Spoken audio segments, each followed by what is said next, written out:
Sveiki, mėlyjei Devijos draugai, prenumeratoriai ir svečiai. Malonu, kad mes kartu.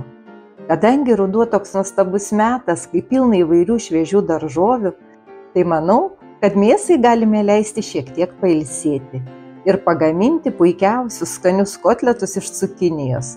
Na ir aišku, dar kai ko.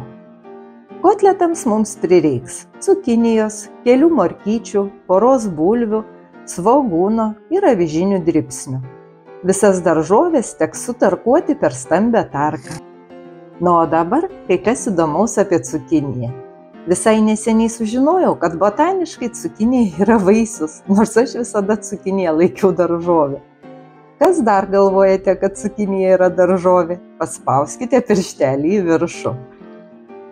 Manau, kad daug kas iš mūsų gaminame įvairius patiekalus su cukinija, net nesusimąstydami apie jos naudą mūsų organizmui. O mokslo yra įrodyta, kad cukinija yra puikus antioksidantų šaltinis ir padeda mūsų organizmui apsisaugoti nuo įvairių ligų, nes joje yra gausu beta-karotino ir vitamino C, kurie taip reikalingi mūsų akims. Cukinija išsiskiria ir magnio bei vario gausa, o tai padeda mūsų širdžiai, kraujospūdžiui, imuniniai sistemai, kaulams, smegenims ir taip toliau ir taip toliau. Taip pat neseniai radau informacijos, kad cukinija skatina virškinimą ir gana efektyviai mažina blogąjį cholesterolį, nes turi nemažai pektino. Reguliariai vartodami cukiniją galime sėkmingai lieknėti, nes skaidulos esančios joje mažina alkio jausmą. Na, apie cukinijos naudą galiu pasakoti dar porą valandų, bet jau visas daržoves sutarkavome ir belieka jas paskaninti. Druskytę, maltais juodaisiais pipiriukais, šiek tiek chmelisūnėlį prieskonių, džiovinto česnako ir susmulkintų krapų bei petražolių. Aš panaudosiu šaldytas, nes šviežios pas mane kažkur išgaravo. Dabar tiesiog rankomis viską permaišome, gerai pamaigydami tarkuotas daržoves, kad jos išleistų kuo daugiau skysčio, nes jo mums prireiks, kad išbrinktų avižiniai dribsniai, kuriuos supilame į daržoves ir gerai permaišius, kad vienodai pasiskirstytų, paliekame pusei valandos pastovėti. Jei jums buvo naudinga informacija pateikta šiame video, parašykite prašau komentaruose. Man tai padės, kuriant naujus video receptus, nes aš labai noriu, kad šie trumpi video filmukai būtų jums įdomus.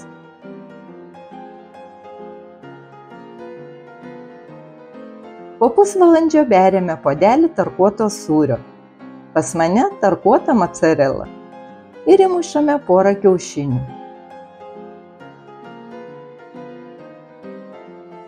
Daržovių masę gerai permaišome. Ji turi būti tokia nebiri ir šiek tiek lipni. Į įkaitintą keptuvę įpilame augalinio aliejaus. Dedame šaukštelį sviesto, aš naudoju lydytą, nes jis beveik nedega. Ir formuojame kotletus. Kotletus formuojame neskubėdami, nes juos reikia gerai suspausti. Kepame ant vidutinio kaitrumo, apversdami, tol, kol gražiai apskrus iš abiejų pusių. Tai trunka kažkur apie 10 minučių iš vienos pusės ir apie 10 minučių iš kitos. Verčiame atsargiai, kad nesuirtų. Tokie kotletai skanu tiek karšti, tiek ir atvėsę. Galima valgyti su grietinė ar jogurtu. O mes šiandien grietinę šiek tiek paskaninsime. Mano šeimoje jos noriai valgo tiesiog šaltus ir be nieko. Taigi kepu daugiau, nes sekančiai dienai vis vien nieko ir nebelieka. Pasidalinkite prašau komentaruose, jei kas dar gaminat cukiniją. Labai būtų įdomu, jei kas nors žinote skanių salotų receptą su cukinija, nes cukinija vis tik yra naudingiausia šviežia.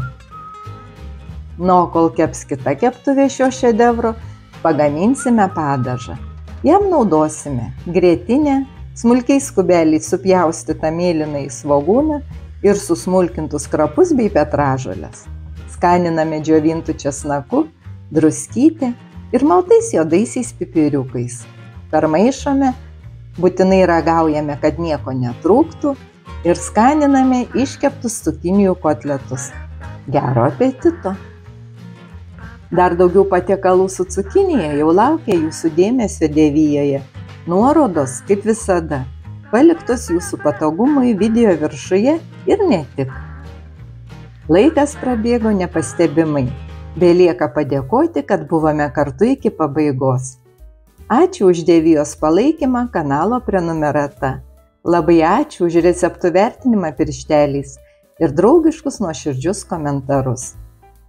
Gražaus šilto auksinio rudens, geros nuotaikos ir skanių daržovių patiekalų.